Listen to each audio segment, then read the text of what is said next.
And now, Gimmick Infringement. Welcome, everybody, to the Gimmick Infringement Podcast. I am Brad Winchester, and with me, as always, is my tag team partner, Tyler McDowell, Blake, and Tyler. It is the Sunday of SummerSlam weekend, the two-night SummerSlam extravaganza, and it is the night before the biggest return in all of entertainment and learning, I guess. Tyler, you're going back. You're back to the classroom tomorrow. How are you feeling on day one eve? I was not ready for that intro. So first of all, Brad Winchester, thank you for being my hype man.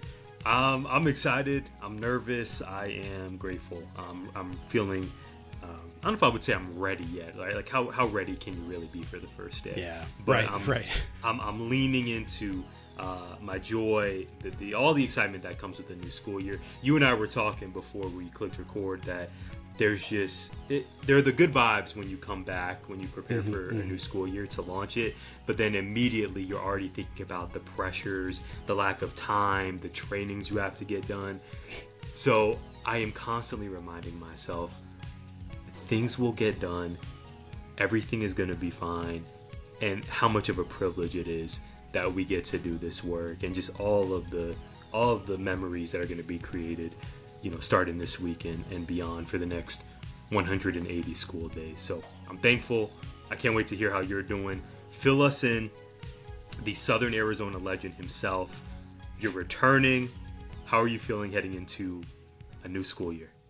Heading into the school year, I feel pretty good. Right now, I feel pretty dreadful. This migraine is beating me up pretty good. My first question this morning when I saw Jess, I was up before her. She came out, and I looked at her, and I was like, when you go outside, I need to know if there are clouds in the air. I need to know. And no, clear and sunny. And I think that's the problem.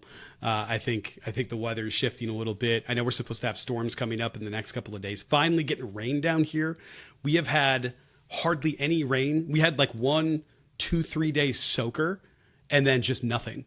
Dang, I didn't realize that. We're on a heat advisory in the valley till Friday. Yes, us as well. We've been on constant heat advisories, but not rain advisories. Okay. We had a flash flood watch a couple of nights ago, but of course, Mariah lives in this rain vacuum where it just the storms tend to follow the mountains and ignore everything in between. So it always misses where we are because we're kind of out. I don't know if you want to call it a valley. It's more of a plain than anything else, but it is in between the mountain ranges, and it just sort of like parts it, where I know the metro area has been getting slammed with storms, but we just haven't been seeing it. And I'm looking forward to the day it actually rains out here again, because the humidity is nuts. Like, it is out of bounds hot. It is, I believe, 113 is the high today with some pretty good size humidity. I would like the rain. I would also like it to cool down a little bit, because Tyler, working in a school, how do I frame this in the kind way? Working in a school that was built during like the Eisenhower administration, there are some challenges with the air conditioning units, and I worry about that day one. Like, we're probably not going to have an internet outage, I would hope. We just got brand new switches, and we're on 1 gig service now all throughout the campus. So a lot of increased bandwidth there, which is exciting. I worry about like just the insane heat and having to run the whole campus hard throughout the day. And for the first day back, and doors are opening, so it's all going to be on a little bit more. Is it going to hold? Are the chillers going to cooperate? But I actually look forward to these things. I like the unpredictability of the beginning of the year. I find it very funny, usually. I find it very funny. When things just stop working, I think it's hilarious. Then I like the challenge of having to pivot. I'm not saying I want it day one, but I like the days where it's like, all right, the internet went out. What do we do? Let's problem solve. Let's figure it out. Chromebooks down. This is what we're doing. That pivot is one of my favorite things about teaching, is having to like on the fly make a change and still make it work and still make sure something gets accomplished. I really enjoy that problem solving and the challenge. I don't enjoy being hot during all of it. And so I'm hoping that doesn't happen. Both are really such a universal experience for teachers in Arizona. The one, the being hot and then working on older campuses. Marana is what, 70? 76. 76. Sunny Well, Slope. I think 75, but yeah. 75. Okay. It's still a minute ago. Sunny Yeah. Slope was created in 1953. So newly renovated classrooms, but yeah, a lot of those same challenges, especially with Marana being close to 2,500 students. Sunny Slope in the last 10 years or so doubling their size from about 1,200 to 2,400 kids, but campus not necessarily expanding with that. So yeah, Brad, like you said, it's shout out to all of our maintenance crew and our administrators for overseeing these facilities. Yes. And then shout out to us and everyone else at the school that serves. Cheers to that. Yeah, absolutely. That serves these amazing kids because they keep coming, and what a good sign it is that Marana's growing as a town, that families want to move here and be started here. And then, in the valley with Slope, it's the largest school in the district by far. And I didn't tell you this, Brad, but we had a lot of staff activities this past week, and one of them, I know you got wrangled. Did you not? There was a lot happening. I will share my best highlight, which was that at Glendale Union High School District here in AZ, they have, much like MHS, they have an annual back to school celebration where every teacher in the district converges onto one school to hear from the superintendent, to kind of focus on the mission and vision for the new school year, this, that, and the other. Very for similar you, to what we I know do, it's a home game for you. Everyone comes to Marana High School. Shout out. Yep. And then for us, we had to travel to Thunderbird High School, which is not too far from Slope. It's maybe about 10 minutes tops. Anyway, Brad, as part of this welcome back, it's an annual tradition to have what's called a Minute to Win It game, where one person from every school has to go to the stage, at the front of the gym, and you compete in a game against your one colleague from every other school.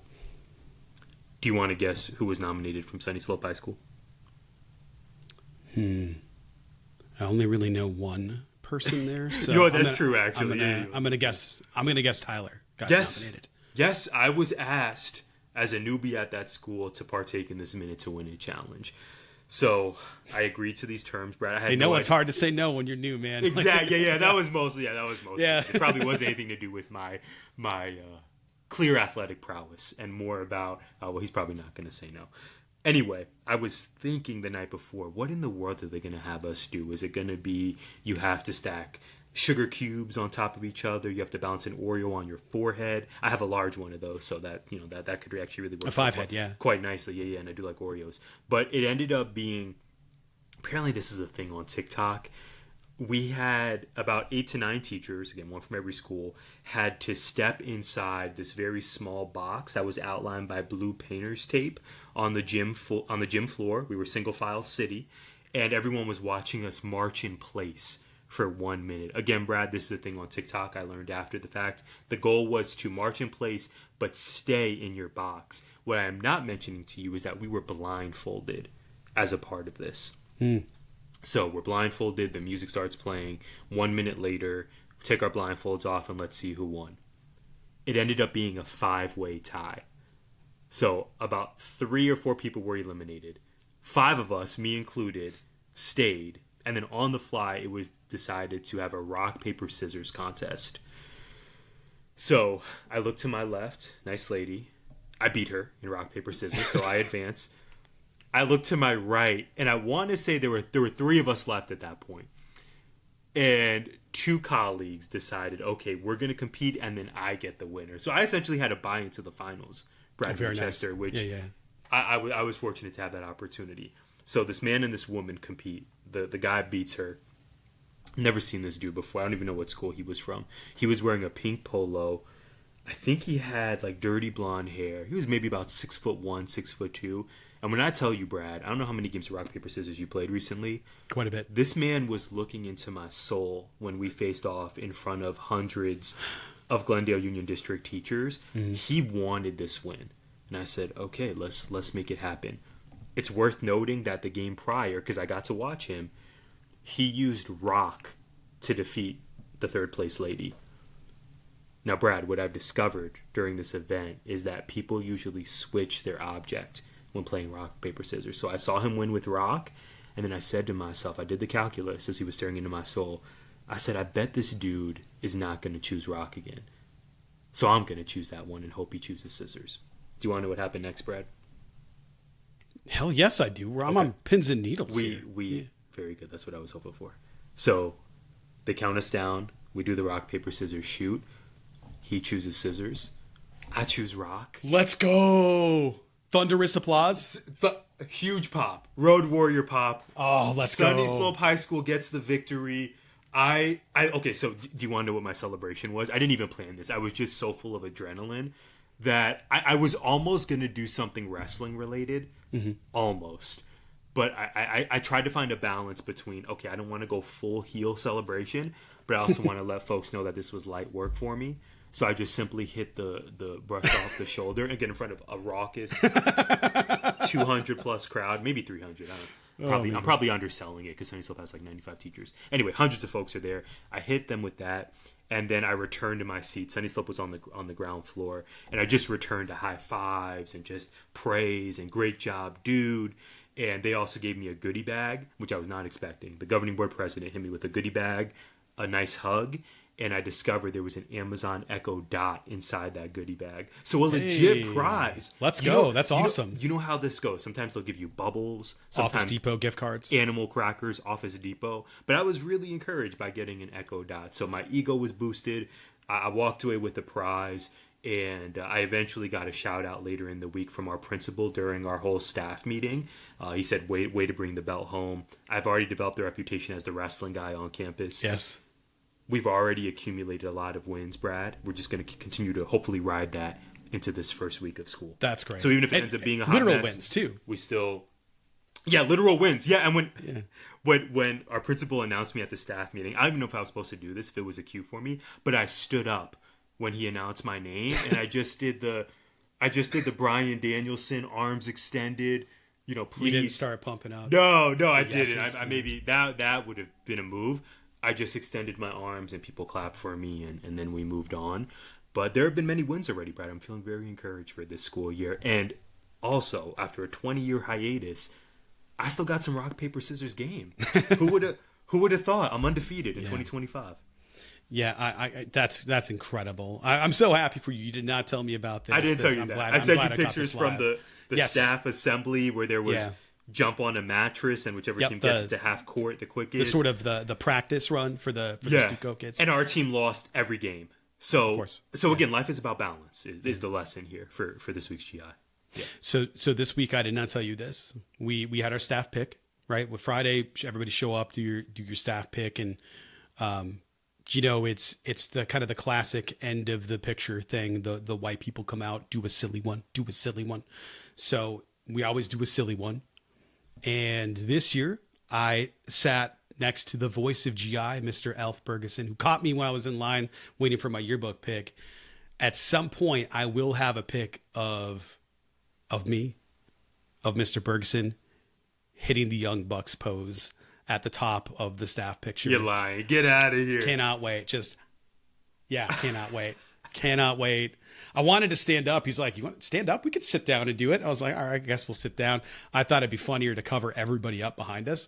But yeah, we sat down. But also I realized I would have had to stand on a bench to get to his height. He's a very tall man. Yeah. Killing the business, Brad and Al. Yes. Let's go. Yes, I said, afterward I was like, founding fathers would have been even better. If we showed up with like the regalia and some flags and stuff, would have been amazing. Would have been incredible, but it was a lot of fun. It was a lot of fun. As they say, there's always next year. Yeah, it was a blast. It was one of my favorite parts of the week leading up to going into the weekend and then into having kids. Outside of the guy taking the pictures, this dude likes to stand on top of his rigid hardware box crates, like 5-6 high. He'll just get up on top of them and stand there to take the picture. And every year people are encouraging him to do it. And every year I'm like, if he falls, we're going to watch a man die. Or at least shatter an arm or a leg or something. While he was getting up there, he was like, oh man, my leg. I was just like, what are we doing here? Why isn't somebody stopping this person? Like, this is crazy. For the love of the game. And he got up there, he took the picture, and people were like, yeah, he did it, yay. And I was just like, this wasn't worth it. Just wasn't worth. I hear they make step ladders now It's crazy. They do. Just anyway, that part scared the crap out of me. Kind of appropriate that he had a camera. It felt like a cinematic event. And speaking of Tyler, I got to go see something cinematic this past week. I got to go see Fantastic Four immediately after we recorded last week. So play the music. And now, it's time for GI at the Movies.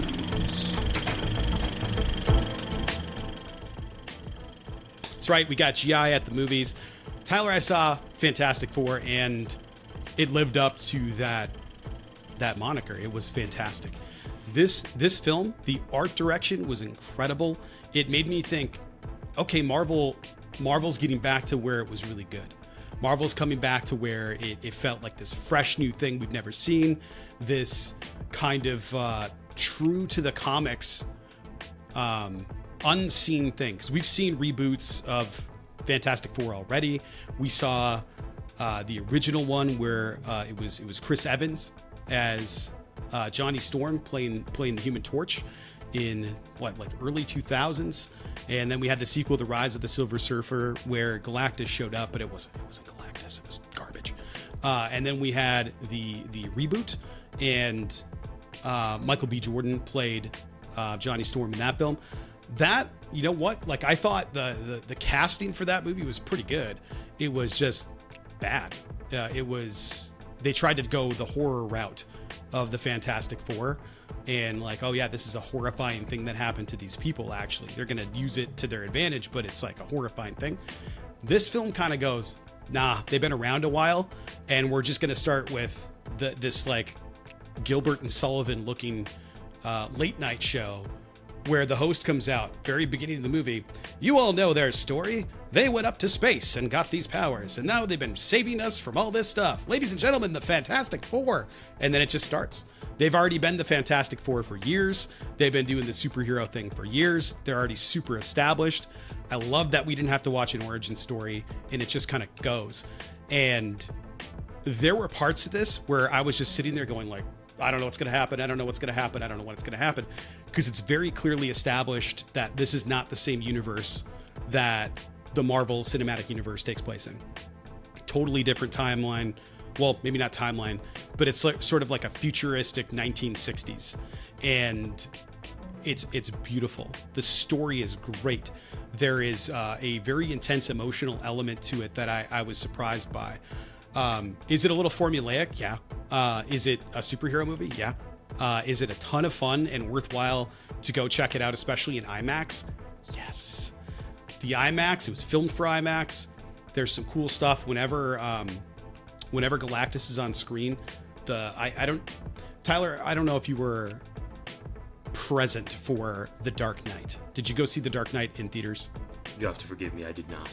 Okay, so I vividly remember it in that movie because there were some scenes shot in IMAX, kind of when the IMAX cameras were first really rolling out, but the whole movie wasn't shot in IMAX. This was, and there's a part in the movie where the aspect ratio changes for IMAX because the scene changes. So like you're watching The Dark Knight and all of a sudden the screen just gets bigger.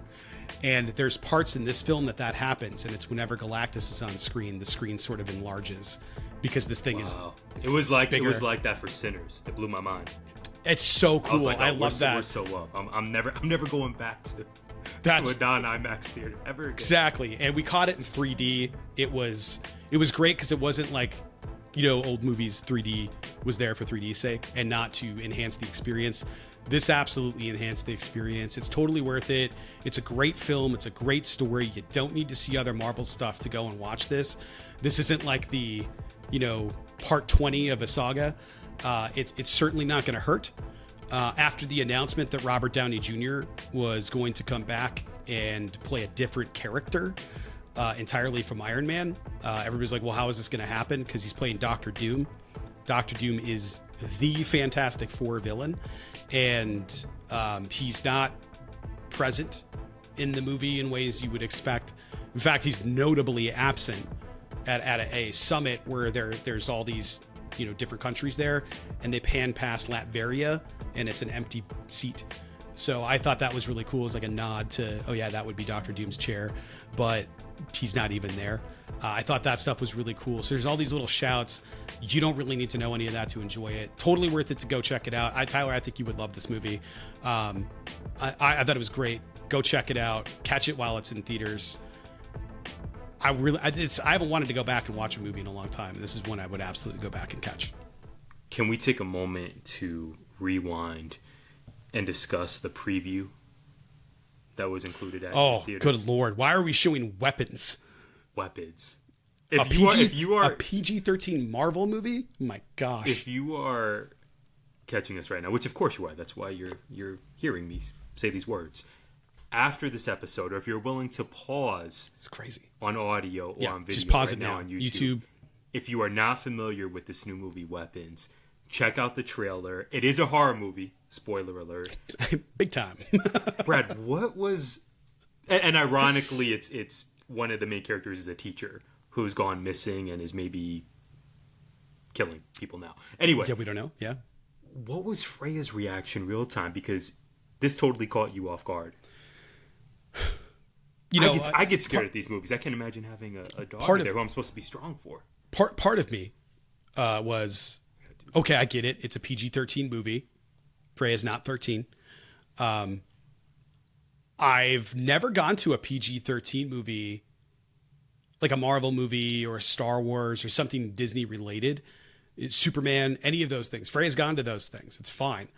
It's when it's, I wouldn't take her to Jurassic Park because of the horror elements and like just she's gonna have nightmares for a month.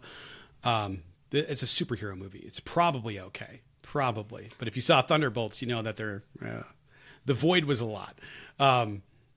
It's totally unexpected to get a preview for an R-rated horror film, which has jump scares in the trailer. Just in your face when you're going there to see cartoonish Fantastic Four movie. About kids. About children her age. Full. I believe they said the word second or third grade in it. And I was just like... Too close to hope. A full sort of Pennywise aesthetic. Granted, it's from the same people who created Barbarian. A movie that I quite enjoyed. It was great. Very off the wall, but I quite enjoyed it. So I'm sure the movie itself, Weapons, will probably be okay to very good. I want to go watch it. It looks great, but it also looks like I'm not taking Freya. No. Like, no. Not at all. That trailer looks scary. No. I looked it up immediately when you texted me this, and along with being incredibly scared, I texted you, this is not helping recruit new teachers. This is not good that you can disappear and then come back reincarnated as some sort of demon. Oh, that was terrible in the hallway, man. Who took your whole class with you in the underground. This is not helping the business. What are we doing here? And I also kind of want to see it, but I'm also very scared. All of those things, man. All of them. So yeah, thank you. I totally forgot about that. That was awful. I texted you right before the movie started. I was in the theater going like, what did I just see? Because I saw the trailer or the preview and I started watching it and it was late and I was by myself and I was like, I'm good. I'm going to skip this. And then I went to see it the next couple of days and I'm sitting there and my 8-year-old is watching this with her eyes wide open, unblinking the entire time. Just, and Jess looked at her and was like, are you okay? She's like, yeah, I'm fine. And wouldn't look away. I'm not scared. Like, I do the look down gimmick. Like, I know a jump scare is about to happen. I'm not ready for it. I'm trying to look cool here. I'm just gonna. I just look to my left or right. I stare at the person watching, and I'll just watch them react. And I guess an inherent charm with previews is that when you go into a movie, it's not as if there's a list of the previews you're about to see. There's that surprise element, which is why we get excited about previews. Oh, there's that movie I heard about, or I just discovered this new upcoming release. But this is the worst case scenario of previews when you're going for a superhero, family-oriented type film, like you said, granted PG-13, and you end up walking away with the preview for Weapons. With trauma, like nightmares, with viewer trauma. Yeah. It's kind of like having the Alien TV show being advertised pretty heavily at these things too, and Freya's like, what's that? And I was like, you know that little Funko Pop keychain that I gave you with the little alien, the cute little alien guy with the thing coming out of its mouth? They're not cute. The Funko one is cute. They're not cute. You will not like this. Please look away. and I will be tuning in when it comes out on Hulu. But it's going to be on my phone, probably in the bedroom, much like it was with Murderbot. Great show, fast watch on Apple TV. Can't say enough about that. They're like 25, 26 minutes. There's so Great much show. good. There's so much good content for our true crime fans out there. There's also a new release, relatively new release that came out last month on Hulu. It's about this dentist who killed his wife. Oh yeah. That's Safari Jones, Safari something. Yeah. Three-part documentary. That's really the formula now. It seems like, Brad, is each episode's about 40, 45 minutes. Release it in 3 or 4 parts, and they're wildly successful across Hulu, Netflix, HBO Max. True crime as a genre is really having a moment. I totally gave away the spoiler, by the way. Forgive me if you've not seen this Hulu special, but it's very good. And yeah, I caught that this week. And so there's just so much content out right now. Yeah. It's something. And I think there's a formula now, especially with fiction, that like Murderbot, Sci-Fi Jones, it's great, but it's I don't know that there'll be a second season. They're certainly opened a door there where you could have another season, but I also felt like I'm kind of good if they don't. I think having a really high quality TV show just end because you told the story you wanted to tell and not just continue it for financial purposes. So I reviewed a couple weeks ago or a week ago, K-pop Demon Hunters. That was last week, yeah. There are 2 sequels in the works for this and a live action version of it. And all I could think was, please don't. Like, where are you going to go from here that's going to be compelling? That won't just like ruin what you did. Because I really liked what they did. And it sort of closed the story. You had character growth and change. What are you possibly going to do next that's going to make me want to watch that isn't just going to be like a TV show that overstays its welcome? Because nobody remembers the sequel to Beauty and the Beast. Right. Tyler, what's your memory of Pocahontas 2? There's not as vivid as Pocahontas. Yeah, or Mulan 2, or there's a Lion King 2. This may be a hot take, even Home Alone. Home Alone as an original is amazing, and the only reason you watch Home Alone 2 is because you just watched Home Alone 1 and you want more. Right. The Sandlot. Then that's it. Probably a better example. Great. Like sometimes it's okay to have the one-off and leave it there because people are begging for sequels to different movies. I think people were talking about having a sequel to Sinners, and Coogler was like, "Why? Right. No, I'm good. Like, let's leave it there." Sometimes that art just needs to stand still. We're not getting Oppenheimer 2. Like, so why would we want to do anything like that? So I just sometimes you got to leave it alone. If there's a breadth of I think superhero movies are like an exception because there's so many stories that have been told over time for so long in the comic book medium that there's this wealth of storytelling you can draw from with all these different characters that have been created. I mean, we're talking nearly 100 years of storytelling for Superman, 90 years almost. So 1930s and on is, I feel like you could probably find something deep in the well there. Versus, a brand new original IP, you don't have to always take it and make a sequel out of it. Sometimes it's not worth it. This is a bit of an aside here, but I watched a video today about like Halo. Since 343 Industries was founded when the original Bungie guys left to do Destiny, the video game series. So everything after Halo 3 or Halo Reach has been a different studio, and they just haven't been good. They haven't been bad either by any stretch, but they haven't been good. And we're not getting this new stuff. It's just people continuing on this IP for the sake of money. And when it comes to art, I don't ever want to see stuff like that. And I think as we transition into WWE talk and SummerSlam, we don't want to see things get rehashed all the time, but we love a good wrestling nod. We love a callback. We love a throwback. We love an homage. We love those things. I think that stuff is awesome. And I know we got a bit of that. I thought we were going full Stone Cold, full Bret Hart, like the CM Punk Gunther match with the Crimson Mask. And we got a different ending, Tyler. So, it's time. We should get into it. But I know before we get into it, you have something for us. We do. Hit the music. Steph Watch. The two most important words here at Gimmick Infringement. Brad, before we go full into WWE talk, we got to discuss Stephanie Vaquer, La Primera. Now, let me rewind. Stephanie Vaquer teamed with Rhea Ripley, Io Sky, and Nikki Bella in an 8-woman tag versus Naomi, Chelsea Green, and the Secret Hervis on last week's edition of Monday Night Raw. Steph got the pin. We love to see it. Now, although she did not wrestle on either night of SummerSlam, I was actually quite surprised by that. Yeah, shocking. The future is bright. As we discussed last week, La Primera will challenge the Raw Women's Champ at Clash in Paris, which is just around the corner on the 31st of this month. I'm still thinking the champ will be Naomi, but we shall see. We're obviously recording this episode before night 2 of SummerSlam, but the seeds have already been planted that Naomi versus Steph is the match we're going to get, and I think it will rule. Now, on to WWE talk. Like you said, it's a huge weekend for wrestling fans. The inaugural 2-night SummerSlam emanating from MetLife Stadium in New Jersey, my mom's home state. I want to give a shout out to Mike Steph. I thought of her when they were talking about it. Actually, yes, I did. Thank you. Yes, yeah. I did, yeah. I meant to text you, and then I just, I was doing bullying training. So yeah. We get it. A proud daughter of New Jersey. Love that woman. Okay, so SummerSlam talk first. Big shout out to Mike Steph. We were in touch yesterday, and he sent me some of his thoughts on the first night. And I quote, Tiffany versus Jade. Mike said, "I'm not shocked, but it's not a good sign for Jade. I was actually quite surprised that she lost."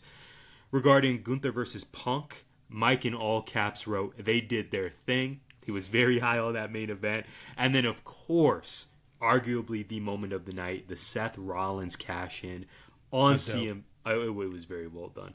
On CM Punk, Seth Rollins, new champ. Mike said LA Knight gets the first shot. Gunther heads to SmackDown. And overall, SummerSlam Night 1 greater than both nights of WrestleMania. So Mike Steph was quite high on, again, at least the first night of SummerSlam. We're recording here on Sunday he's a big afternoon. jelly roll guy. Yeah. A noted CM Punk fan, Mike Steph, to say the least. Also, check out Mike Steph, the Salty Thoughts of Mike Steph podcast. I was blessed to go on his show specifically to discuss the year of CM Punk and storylines outside of the ring, all that is the best in the world. Again, check out the Salty Thoughts of Mike Steph podcast, multi-time guest, good friend of the show. Thank you again, Mike, for having me on there. Brad, back to you, the best co-host west of the Mississippi. Here's my question for you. Which match or moment left the biggest positive impression on you at SummerSlam? Ooh, that's tough. That's really tough. There were a few things where it was like, what stats that surprised me. That commentary kept hitting. Number one, I thought commentary did a great job of really gassing up Roxanne Perez and talking about how shocked we are at how good she is and how all these things we're not shocked.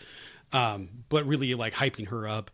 I didn't know Raquel was the winningest tag team women's. I don't know if it's women and men, but the winningest tag team title holder in history. That's wild.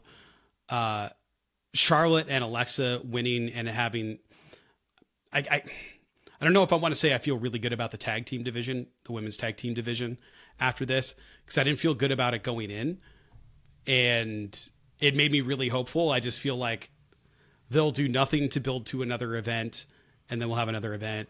And none of the tag teams feel super purposeful around there because it feels like the storytelling's all within the tag team. And that's fine. I just like a tag team, I like FTR. I just like those individuals that are a team sometimes doing individual things rather than individuals being a team that will ultimately lead to them feuding and having a breakup and having a fight because of that. I don't know. I feel like that's lazy, but I also get it. I'm going to go with what I thought was my pick that I said I was the most excited for, and it was Gunther CM Punk. I was so excited for that match because I looked on paper, that's the one that looked like the best wrestling match on the card. And I don't know that I have a close second. And I don't think as far as an in-ring storytelling match, we're getting anything better than that this weekend. It was great. I thought Roman taking the bullet for Jay and having them say that on commentary. I didn't really like, I don't like when they have to tell us that stuff. I'd rather us figure it out for ourselves, or maybe talk about it later on down the road. I just like, it feels like they're trying to dictate how we're supposed to feel about it. And maybe that is their job. I don't know, but I really like having that being open for interpretation. But if you've been watching for a long time, you understand that character growth. So that bit of storytelling, I loved that because we get to see Roman a little bit differently. Will we get to see him wrestle again in 2025? Who knows? WrestleMania to SummerSlam is a heck of a gap. But whatever. He's awesome. That ruled. CM Punk Gunther coming out of that ruled. CM Punk gets to add another check to his championship total. Got to be a champ in WWE in his return, and it lasted 5 minutes, which I think was the right call. I think we were talking about it before. It's like, do we really want to see him as a champ in WWE when you got all this super young talent that he can help build? And granted, Seth's not hugely younger than Punk, but you know that's eventually going to Braun, right? Like that's going to be the move. So I think I felt really good about just coming out of this event, about almost all of it. I didn't feel good about Jade the way Mike did until I heard Triple H talking about it, which was a heady play on their part to not have a presser and just have them talk at the booth, because I think that people were going to have questions after all the negativity surrounding Triple H this week on social media. I don't know if you caught a lot of that, but people are big mad. And I think it was just like, let's just avoid the questions entirely and sit at the table so I get to interact with the fans. And it's like, yeah, this is pretty clear you don't want to answer questions. But noted person who hates the spotlight. Yes, of course. Yes, probably that he doesn't want to be in front. He doesn't want to take the shot. Yeah. Get a water bottle, spit it in the air. There was the talk about Jade going like, well, now what's going to happen? Because she was pissed. So what's going to happen when you have an unhinged Jade Cargill backstage? I'm here for it. I've been saying forever, I don't necessarily want her to go out and have like a 5-star banger. I want her hossing people around and beating people up and just make her Goldberg. Just book her better. And the reality is, there are other members of the roster that are better than her in ring. By a lot. And that's okay. I would argue Lash Legend, currently in NXT, better in ring than Jade right now. Lash Legend is more primed to be a world champ on the main roster. And a working world champ. But having matches that are in-ring matches that are befitting of that title. Maybe the route is Jade becomes a US or IC champ before the main title, which even surprises me saying that out loud. But I would love to have her have the main title because it makes all the sense in the world. She doesn't have to have like these really good wrestling matches that are like technical matches. She could just kick people in the face, hit them with a jaded and be done with it. And there's something to be said for presence. What she may lack in ring. And that's it. Presence, she is at the very top of that list. Tony Khan is certainly not infallible, but the way he booked her for the TNT title, or TBS title, it was made for her.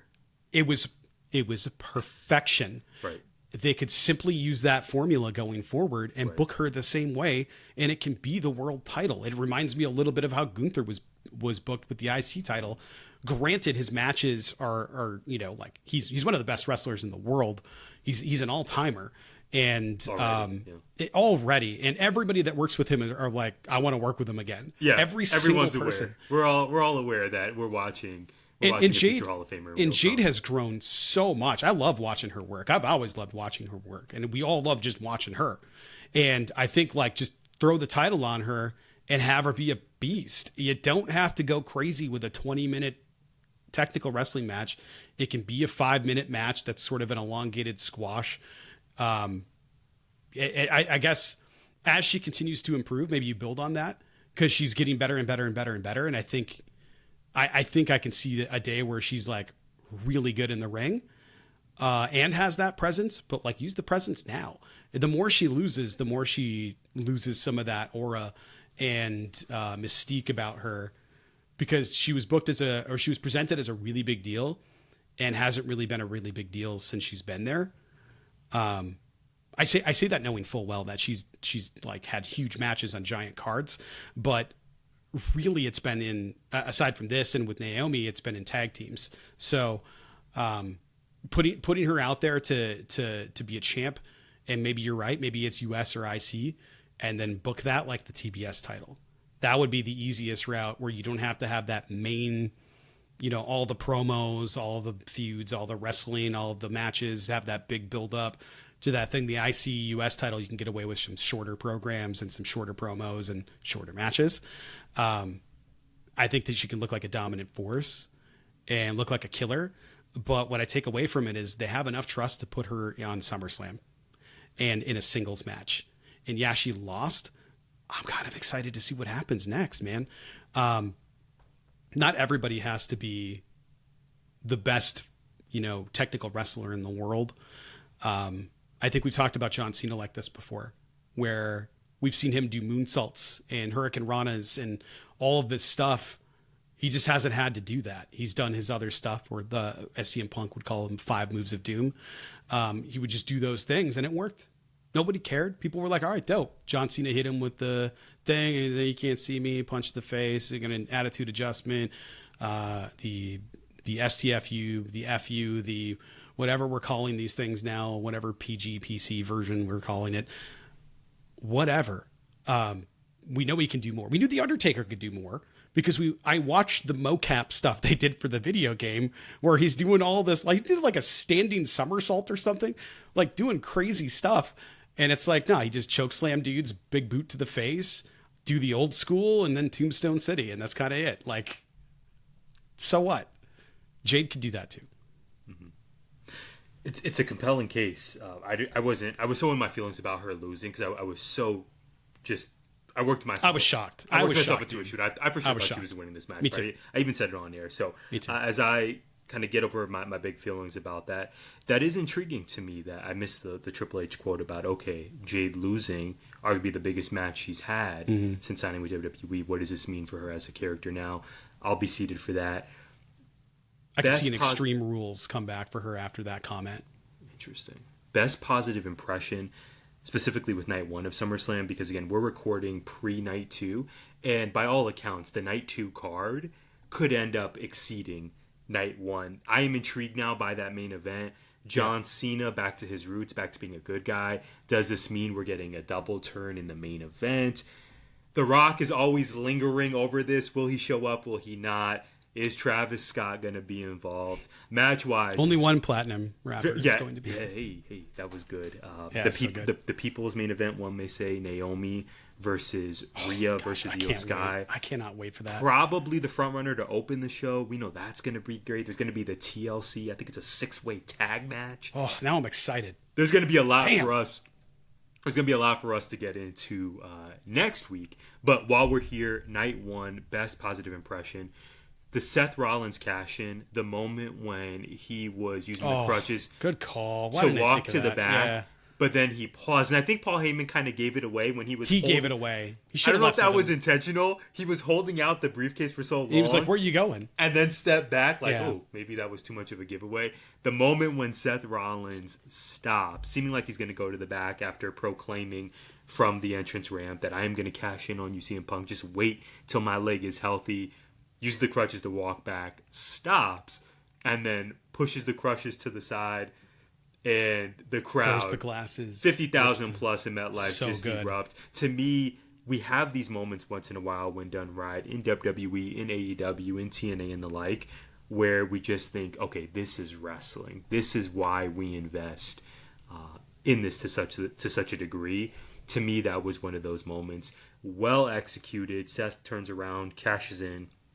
We have these reminders as well that Seth Rollins, he is that dude, Brad. For a while, there's this class of there's Roman, there's Cody, there's Punk, there's John Cena. And I think for a lot of his career, unfairly, Seth Rollins is kind of included in that next conversation. But I'm glad that he had the moment to close night 1 of SummerSlam, because he really is a pillar of the company. And like you said, this does further the long-running grudge feud, seemingly never-ending grudge feud, between CM Punk and Seth Rollins. Whether it's Braun to take down Seth Rollins or Punk or maybe Sami Zayn. Who knows? I think there's a lot of foundational pieces for the main event scene on Raw, with Seth Rollins particularly having the belt. But quickly, best impression. Love the moment for Charlotte Flair. So great to see her getting her flowers off that Players Tribune article, off her, opening up about life outside of the ring and how a lot of fans have viewed the character, the Queen Charlotte Flair, as actually being the woman outside of the ring, and her kind of setting the record straight that, I'm vulnerable. I have insecurities. I've been through a lot over the last year. Love that she's having this moment alongside Alexa Bliss. For me, though, I want to go to what you said, Brad. Roman Reigns and how infrequent his appearances are getting. We have to enjoy these matches and these moments we get with the OTC one.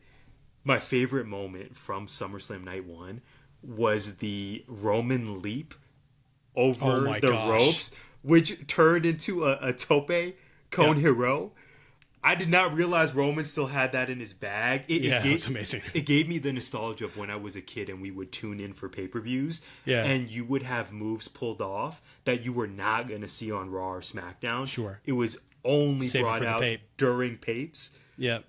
That was the moment we got with Roman. Yeah. And for him to still be that dude where he just overshoots this sleep so much so that he rotates into that. And the fact that he didn't break his neck and that he's fine, it just makes me really happy. And it reminded me of why we're wrestling fans and just that joy and that euphoria you would get to your youngest days watching this thing. That pay-per-view aura. I definitely felt that. And I actually agree with Mike. Just off night one, I thought it far surpassed the feelings I got from WrestleMania. Agreed. And maybe that's an expectation thing where, Brad, you knew my expectations going into this weekend were not very high. Maybe that's a factor in it. But I was very high on night one, and whether it's Charlotte, whether it's Seth Rollins, or Cardi B, pillars of the company, Cardi B and Drewski, or it was Roman reminding us, I may not be here as frequently, but just remember, with my white Jordan boots and all, I am still that dude, and I still got it. Very positive about night one. So good. I agree, man. I agree. Okay, so you brought up John Cena. And I wanted to bring this up too. John Cena seemingly turned babyface after a promo that I really like the promo. Don't get me wrong here. I don't like when scripts get acknowledged because then I'm confused about what it means for your character. And he essentially acknowledged the script. Okay. We lamented the build to a 2-night SummerSlam that we were getting, right? Okay. Knowing that Cena is today and that we already got the excellent night one. You kind of already answered this, but my question's simple. How are you feeling going into night two? Very optimistic, much more so than I thought I would. And a lot of that is, as you laid out, the promo segment on SmackDown between Cena and Rhodes. There is this, wrestling is at its best when there is that air of mystery or that air of uncertainty. I have no idea how this main event is going to play out, Brad, between John Cena and Cody Rhodes. And I'm actually excited for it now. In Triple H, I did see in the, not the post-show press conference, but the celebration. The round table outside the stadium. Yeah. I did see that he was on air saying, hey, if you are on the fence about night two, or if you just wait. You ain't seen nothing yet. You were excited about how this show finished. Wait until tomorrow night. I would have to think he has the wherewithal and the business sense to deliver on that. So I'm feeling very optimistic as we ran down the card. Seems just as good, if not better, than night one. So I'm quite excited about what's going to play out. What say you? Yeah, I don't know how it's going to go. I think that if you're going to do a 2-night SummerSlam and hype up SummerSlam as being just as big as WrestleMania to justify bloating it to 2 nights, then you're going to have to fill that bloat with something worthwhile, right? Like it's going to have the fireworks need to go off at the end. And that is either going to be fireworks over a Cody Rhodes victory. So there's a couple possibilities here, right? Surprise appearances. Cody wins as a heel. John Cena lied. And he's just did it to get into Cody's head, which I feel like is the more likely scenario. I don't think he turned it off just to go like, just because I got told to do this by this, I became somebody I don't want to be. And it's like, that's the part where I was like, oh man, I really don't like when they acknowledge that it's written. I don't mind acknowledging having forces behind the scenes that are trying to change things around here and all that. I love that when lines get blurry, but this one fully went like, well, I didn't like how the script was written for me.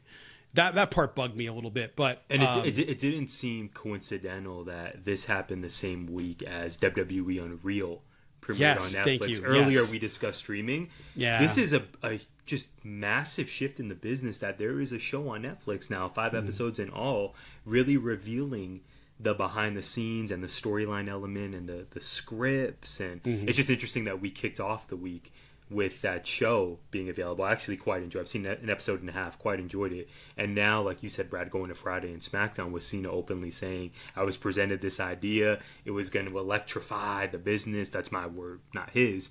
And it's like, oh yeah, there's this acknowledgement that there's writing going on behind the scenes, and I bought into it and I shouldn't have. And now the champ is here. Cheer for me again. And it's fine. It's fine. We all know it's scripted, right? It's like a different era. Yeah, it's just so like, I want to be invested in the character, and when you remind me that it is just a character, right, then I forget to be invested in it because now I'm thinking about the actor. That's interesting, and that's just how my brain works. I would be, like if I'm watching The Force Awakens, or no, we're gonna go Last Jedi here because people get real mad about it. Even though I love that movie, I don't care what people say.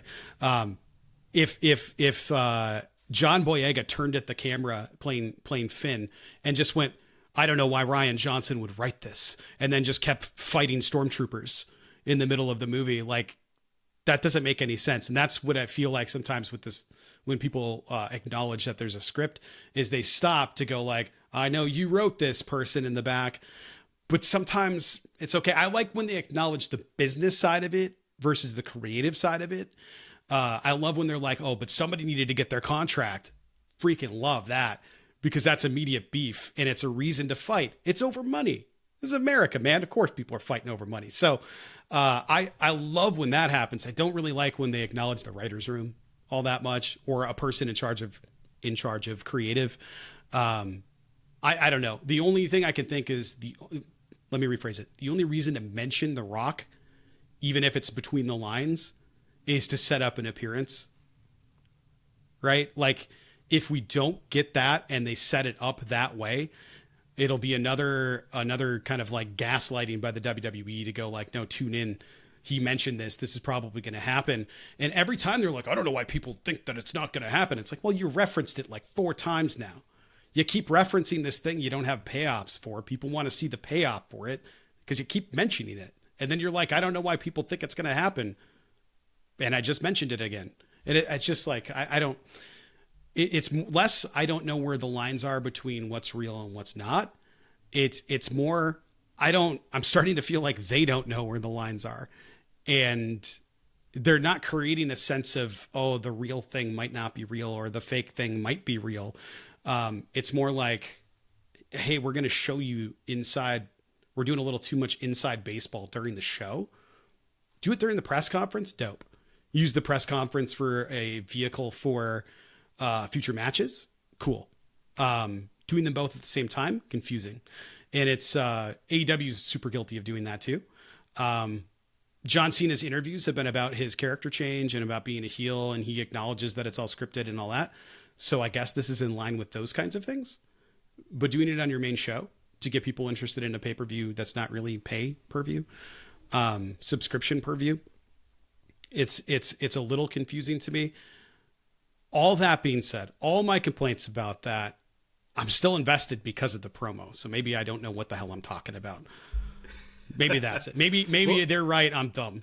Mark. The way they've, the way WWE has formulated these cards is also really savvy. We're starting at 3 p.m. You and I love that on the West Coast. I would imagine our East Coast audience really enjoys that as well, that we don't have to stay up until... Can't wait. Especially... Pre-show already started a half an hour ago as we record this. Yeah, exactly. Yeah. Okay, it's 6 matches. It's starting matinee for the West Coast, early evening for the East Coast. They've just been very savvy about this. And on night 2, we didn't even mention Lyra Valkyria versus Becky Lynch are running it back. You have Jacob Fatu's for SummerSlam as a single star against Solo Sikoa in his steel cage. I really like how they've built where night one, seemingly universally praised, and then night two could even far surpass what we saw. Sure. So some of our predictions, by the time this is released, our audience will know what actually happened. But the fact that we can actually have a multi-minute conversation about these different theories and possibilities because we're looking forward to it is a sign of progress compared to where I was as a fan just even last week here on the podcast, Brad. Well, we're going to find out. We have a couple of hours before we're really into it. I know you have some things coming up. I'm sure you'll talk about it in the what did we miss or the closing later on here today. But it's about a different day right now. It's about back in the day. Tyler, we got to get into it. We got to play the music. I was not aware of this until I saw it on the pod flow. So let's get into it. Play the music.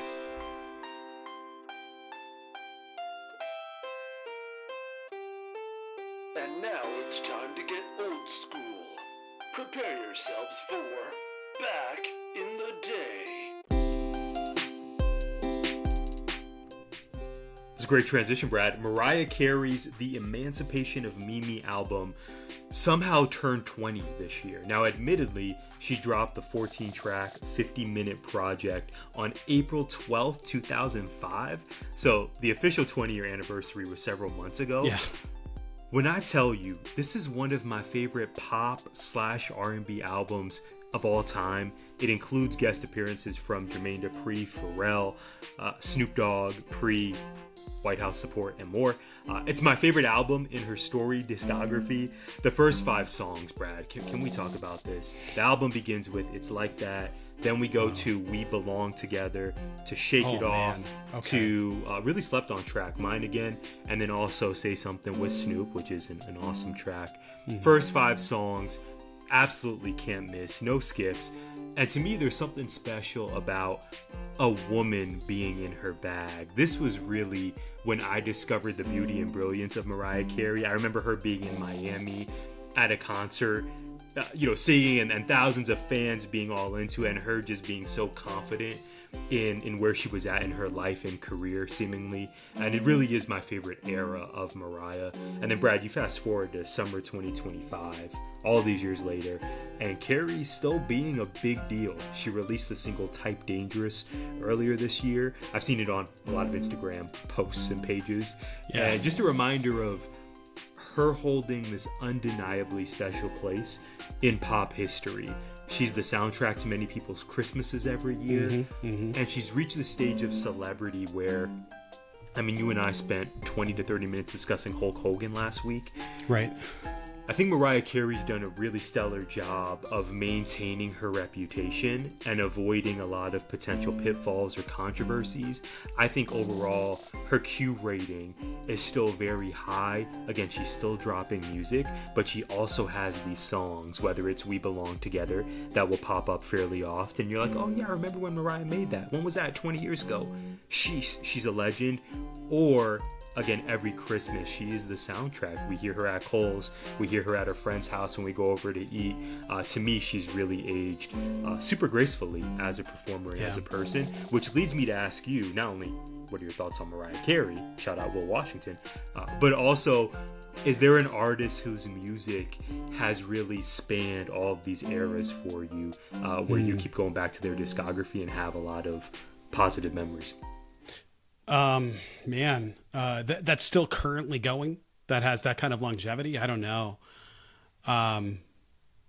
That's tough. I guess, on the way to school yesterday, when I was going into work, I was listening to one of the greatest albums, if not the greatest album of all time, The Miseducation of Lauryn Hill.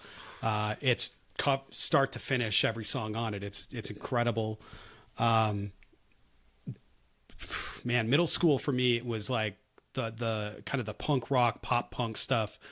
I love The Offspring, and Green Day had the album Dookie had an anniversary remaster, and I downloaded it realizing that the remaster could have an anniversary now, and I'm starting to feel a little old. But there's some things that, like, cause it's not musically, it's not great, but I have this affinity for it because it was like the soundtrack of my youth growing up. way before my time, there's an album that sometimes if I just want to get stuff done and I want like some good tunes in the background, Pink Floyd, Dark Side of the Moon, every song on it, every single song on it is good. And it's just such a great album to just sort of hit play and just walk away and just let it go. It's so good. Because it all blends together and it's one kind of cohesive track made up of a whole bunch of other tracks, and they all make sense together. And I love that. I love that so much. Mariah Carey's a great one though. What was the song? What was her first like big hit? I can't remember. Was it? Yeah, it had to have been Honey, because it was Sweet Innocence. Was that? No, I can't remember. There's a few things. I get artists mixed up too, because like that timeline, I was probably 10. Right. She's been in the zeitgeist for a long time now. But unlike other peers in pop culture, she hasn't sullied her reputation or, in my opinion, damaged her legacy. Incredible. In any way. And when you brought up Christmas, all I could think was she has embraced the Christmas album and monetized it. And she has been in commercials for it. It's like, it's Mariah's incredible. It's doing so very, good. Very well financially. Yes. Oh, I guess she makes like hundreds of millions of dollars a year for rights for that song. And on the flip side of that, another incredible vocal legend. He's so good. Michael Bublé effing hates Christmas now because of all the he doesn't like being synonymous with Christmas music. He's the Christmas guy. Yeah, and he's like, I've done all this other stuff. I've done all these covers of Frank and of Dean and all these great artists of yesteryear, and you're like, oh, I'm just doing some Christmas stuff. And he hates it, and I'm like, oh man, you should just really lean into it and embrace the heck out of it and do a collab with Mariah. Like, that's the move at that point. Like, go out and do something with her, and like people will flood to it, and you'll be getting paid for the rest of your life. Like every Christmas season. And he may need to hire you on his team. Clearly, you have the game plan. You got the blueprints ready to go. Yeah, I'm just looking at these. Oh my gosh, it was One Sweet Day. That's the one. One Sweet Day. Maybe that was the one. Maybe it was Heartbreaker. I can't remember. There was a song. Yes. There was a song. Man, because she had like. Every year or two, she was popping out albums in the mid to late 90s. And it was like, here's an album. And they all bangers. And this was post that Britney Spears, Christina Aguilera. Oh, this was like pre that and throughout it. And that's the impressive You're right. part. She did debut before that. 95. And then still... 95, 97, 99. 99 is when like the pop music, the bubblegum pop started coming out. Pink had a moment as well. She started Pink was sort of like...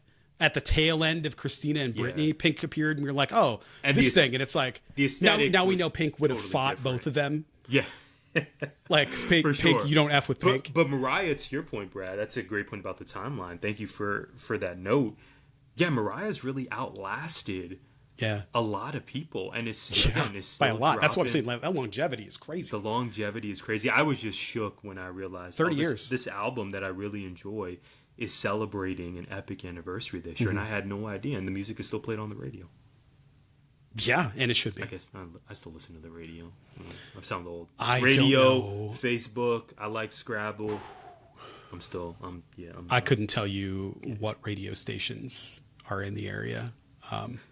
Sometimes it's because I can't get the Apple CarPlay to work in the car, and then so I'm just forced to. It's probably user errors. I don't have Apple CarPlay. My car is from 2009. I have an aux port. Haves and have-nots. And a dongle.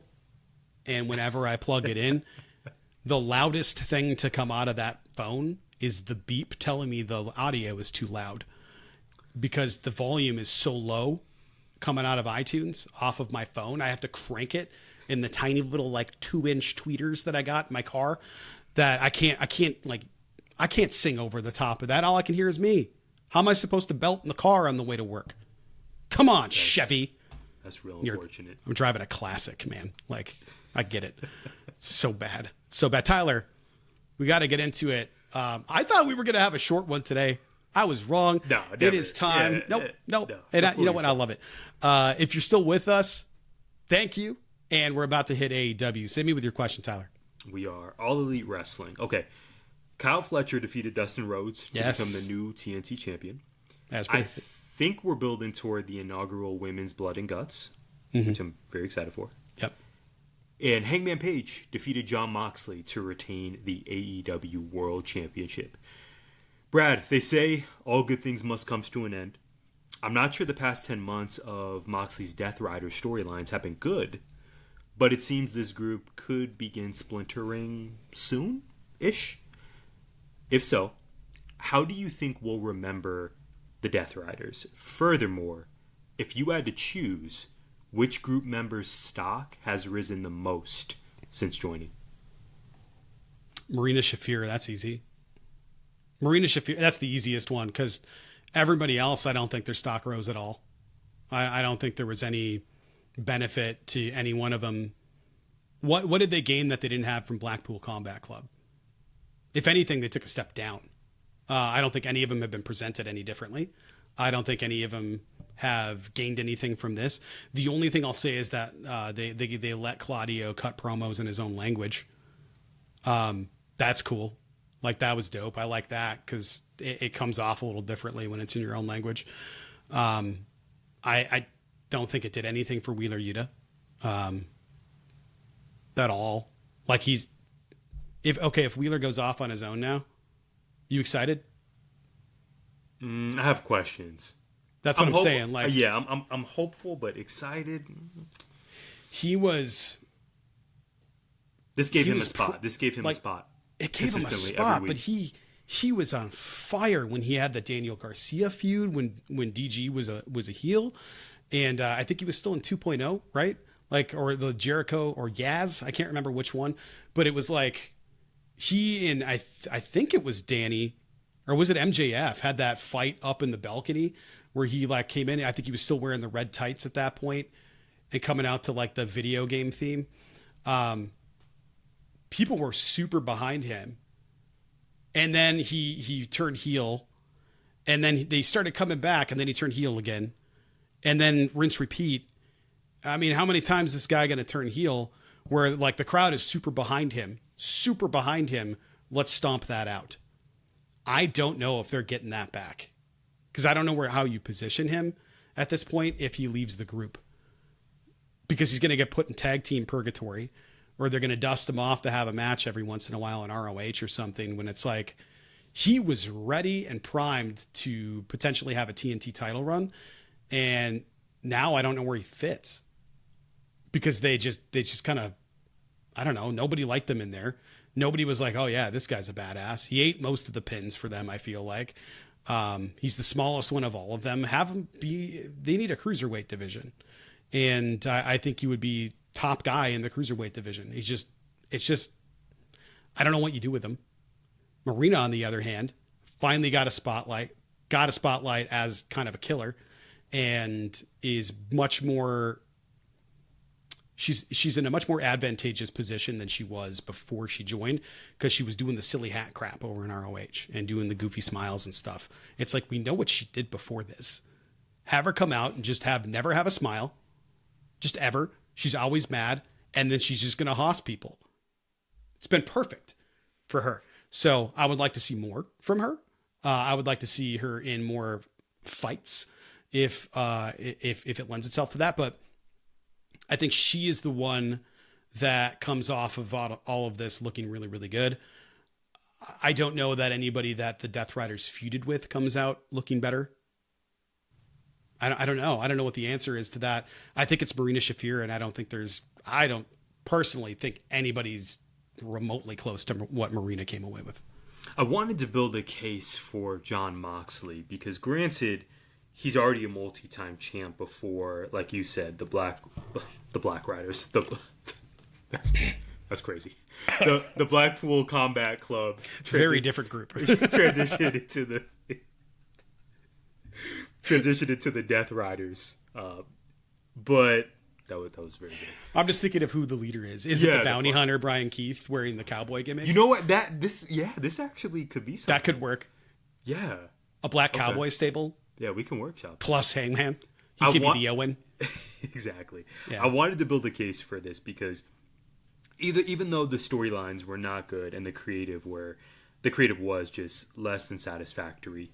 Brad, you and I agree on that wholly. Mox holding the title from October through this summer, another multi-month title reign, but by far one of the winningest champions on the roster across division, men and women. I think this really cemented him as being the guy in AEW. Hangman is the main character.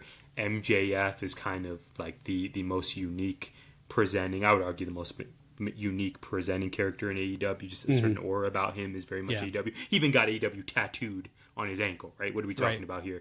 But Mox reminding folks, hey, I am at the top of this division. I am the ace of this company. This Death Riders run really solidified that. However, biggest stock improvement, biggest leap, although I've wanted to see more in-ring action for Marina Shafir, I agree with you. There's no denying that her presence now on the show is such an improvement to, as you mentioned, where she was before this. I am disappointed at the infrequency at which we've seen Pac as part of this group. I know I think there were visa concerns for a minute, if not just flat out injuries and stuff. Kind of that dreaded mix of the two. So real unfortunate, because you know how much of a fan I am of Pac. But I thought what you said about Wheeler was spot on. And then for Claudio, he's a made man. Glad that he's been getting reps in, and he's such a technically brilliant wrestler that's been great. But yeah, I think Marina Shafir has the most compelling argument by far. I will say though, in terms of where Jon Moxley is in the kind of company hierarchy, okay, Chris Jericho, the most pivotal person to start the company. Britt Baker, the Britt Baker era where she was really the face of the women's division. Hangman Page, MJF. We can't have this conversation about the history of AEW without Jon Moxley. He's a 4-time world champion now. He stepped up when everything went down with CM Punk, when there's been injuries. He's always been that plug and play guy. And ultimately, say what you will, and I've certainly levied my criticism, him, the bad guy, the vaunted bad guy, losing to Hangman Page, tapping out at the Texas Death Match at their biggest show of the year, all in Texas. That was a moment. I don't know if it was worth the months we had to sit through the Death Riders, but it's inarguable that the end point was great. And again, you needed a dance partner for Hangman to make that happen. And Jon Moxley is an effective bad guy, but again, I think we'll remember the Death Riders as there being so much potential for this group to be great. It started out so intriguing, and then so fast, it just was not good, and it dragged on, and hopefully Marina Shafir will land in an even better position after this. I do like her and Mox being together. I agree. Yeah, I agree with that. I think, that's a good point, man. He definitely comes off looking like the guy. Yeah. I think the part of it is that everybody else didn't. Mox and Marina are going to walk away from this looking pretty great. Right. Everybody else had titles, and I forgot about it. Yeah. Remember when we had a trios division? Active? That's what I'm saying. Like, it's just, that's a thing that happened. Oh, yeah, that's right. I forgot. And you got it on three very good to excellent workers. Wheeler Yuta was a champion. Wheeler Yuta's awesome. Claudio, one of the best in the ring. Pac. Yeah. Incredible. One of my favorite to watch. Why are we not? One of the reasons I started watching AEW.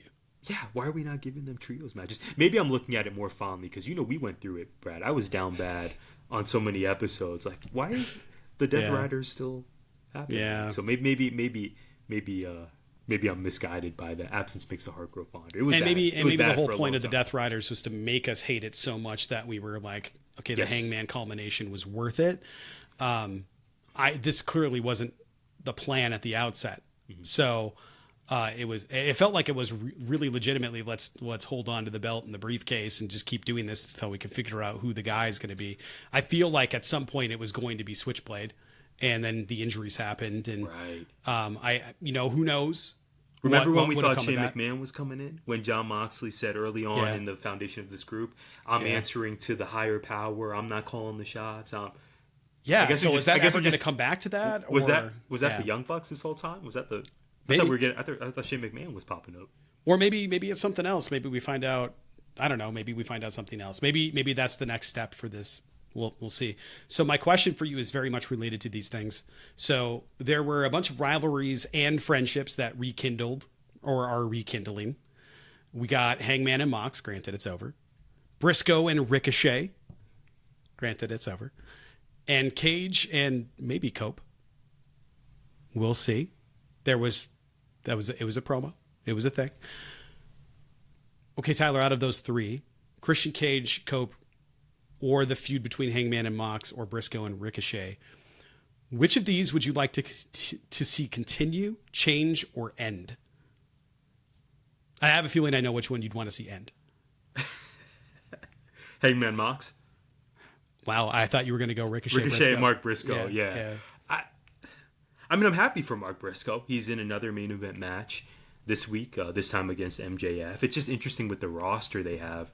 Mark Briscoe, it seems, has had the most in-ring time out of anyone this year. I just find that curious. But yeah, it's interesting because he puts on really good matches, but he's also, like, we all know, like, he's going to lose. Yeah, one would think. Christian Cage, Adam Copeland. I'm most intrigued by that. I was really intrigued leaving All In Texas. In the subsequent weeks, it's cooled off a bit for me. The Christian Cage promo was extended and kind of subpar, I thought, by his standards. I'm all for shut up and conduct my business, Chicago. Watch me shut up and listen while I conduct my business. I'm all for that. But he must have said that 4 or 5 times during this promo. Yeah, it was a lot. It was a lot. What is going on here? We only have so many minutes in this 2-hour broadcast. So obviously the match is going to be September, All Out. One could argue maybe even the main event of that show in Canada, FTR versus a reuniting tag team of Christian Cage and Adam Copeland. That's going to be such a moment for AEW. I'm excited for that to continue, but I would like a shift within this storyline. I think they're setting up for Kip Sabian and Nick Wayne to take on Christian Cage and Adam Copeland. Right. Maybe that's a spotlighted Dynamite match in the weeks to come. I think, unfortunately, your man's Kip Sabian is going to take the pin in that. Probably, yeah. Sorry, Kip. I can also see Nick Wayne dipping and being like leaving him to die in the ring. The matriarch with his mom. Yeah. So to me, that is the choice. I'd like to see it continue, but also some shifts of, I'm ready just to see that tag match happen. I'm ready to see Copeland and Cage reunite. But I also thought Christian Cage was going to be a bit more vulnerable. He started this promo with, I realize I am an asshole. And then I thought there was going to be more of a reconciliation of what he's done wrong over the past couple years. But he really stood 10 toes down on, I'm a bad guy, I know it. And shut up, Chicago. I'm still... I don't think it was a... It did nothing. It didn't lean into the, he's our scumbag, we want to root for him. Yeah. It was just Christian Cage doubling down on, I'm a jerk, and you fans are gross to me. And, I wear cool turtlenecks. Like, it just didn't... It didn't hit the beats I thought it would. So, excited for that one, because I think that end point is going to be really awesome. But just some better promo and better storyline advancement this week. All the ingredients are there. Christian Cage is usually awesome. I thought it was interesting too. It felt like, okay, that didn't accomplish anything. No, and it was a long time to say not much, because it was like, all right, cool, this is where he apologizes. Maybe this is where we start to see that change and that shift. Instead, it was like, nothing changed. I got nothing out of it. On to the next thing. And I want to root for Kip and Nick. They're right. Yeah.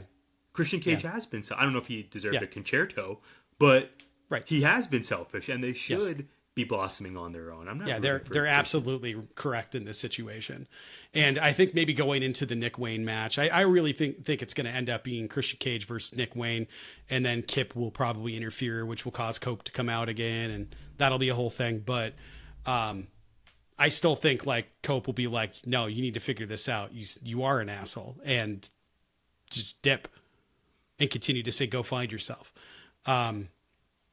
And I don't know when that happens or how that looks, but like, if we're getting that match, clock is ticking. So we'll see. We'll see. I don't know. Maybe this isn't a thing that happens till Revolution. Maybe they're going to drag this out forever and really make us hold our breath, which I wouldn't hate, because we have Forbidden Door. There's a lot of stuff still yet to come. But I think the Nick Wayne stuff still has to come to a head. I think it will. I think it'll be good. I think Christian Cage versus Nick Wayne will be a fun match, and I think Nick Wayne has to win. But this didn't really do anything. And maybe that was the point, is to show that he's not ready to change yet. Right. I guess we'll find out, hopefully in a shorter amount of time. And speaking of Forbidden Door, reasons for optimism confirmed for that show.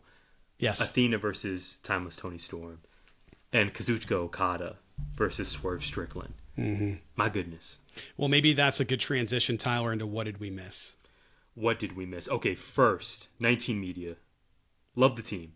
We love Desmond Powell. Also a former guest, actually earlier this summer for our WNBA episode. Yes. And, of course, the host of Hip to the Games.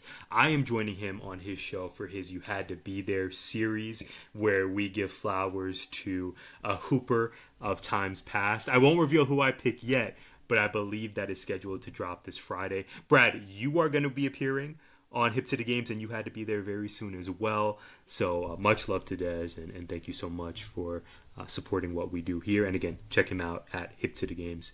Okay, what else did we miss, Brad? Let's stick with W Corner WNBA talk. There's a report that the Connecticut Sun are being sold to a Boston Celtics minority owner. Dejanay Carrington was traded from the Wings to the Lynx. Cameron Brink is back, and maybe, just maybe, the LA Sparks could sneak into the playoff conversation with this newfound momentum. And then finally, on a wrestling note, Arizona Wrestling Federation presents their annual event, Overdrive, on August 30th at Bullshooters in Phoenix. We're excited to see Arizona rising star Fallen Gray wrestle Priscilla Kelly, the artist formerly known as Gigi Dolan. Matt Cardona, Cedric Alexander, and Zaya Brookside are all scheduled for the show. It is Huge show. Stacked, huge show. You can visit awflive.com for tickets. We hope to see you there. Brad, what do we miss? I couldn't tell you, Tyler. This week has been Moodles and lumber and 3D printers and stairs. So many stairs. Stairs and ladders, my guy. Stairs and ladders. That's what we missed. I missed the opportunity to have a protein shake after all of those days. But stairs and ladders, for the most part, is what we missed this week. Period. Well, you can follow us at GIPod19 for exclusive show updates and more. We thank you for joining us. We'll see you next week. Gimmick Infringement is a part of 19 Media Group. You can listen to us on Apple, Spotify, iHeartRadio, or wherever you find podcasts. You can also find us on YouTube via the 19 Media Group channel. Please like, subscribe, comment, and share.